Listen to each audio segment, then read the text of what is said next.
बहुजन नायकों के इतिहास को समेटे 2025 का बहुजन कैलेंडर आ गया है। आज ही बुक करिए अपना बहुजन कैलेंडर। डिकोडिंग अंबेडकर, ये टाइटल क्यों?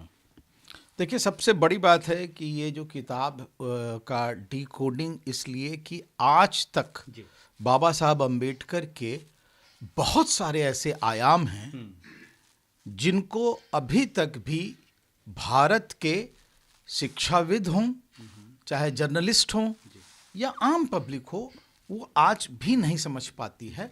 और बाबा साहब अंबेडकर को उन्होंने बड़ी संकुचित दृष्टि से देखा या उनको जो है उनकी अवहेलना की और उनको गायब कर दिया, जिसको हम अंग्रेजी में इरेजर कहते हैं। और तीसरी तरफ कहीं ना कहीं उनका जो व्यक्तित्व था, जो कृतित्व था, उस पर लांछन भी लगाने की कोशिश की।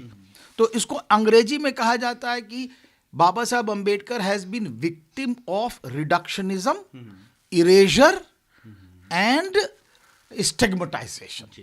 तो वो कौन कौन से आयाम हैं जिसका जिक्र है इसमें, जिसके बारे में अभी तक चर्चा नहीं हुई, जिसको रिकॉर्ड करना चाह रहे हैं? मुझे लगता है कि सबसे बड़ी बात यह है कि बहुत सारी ऐसी चीज़ें हैं, जैसे आपके जनरल पब्लिक के लिए हम लें गांधी जैसी पिक्चर में, जिसको कहा जाता है कि विश्व की बहुत बड़ी पिक्चर है, बड़ी रिसर्च हुई है, रिचर्ड एटनबरो को बड़ा महिमा मंडित किया जाता है और उसको जो है विश्व के कई अवार्ड भी मिल जाते हैं, है ना, ऑस्कर भी मिल जाता है उसको।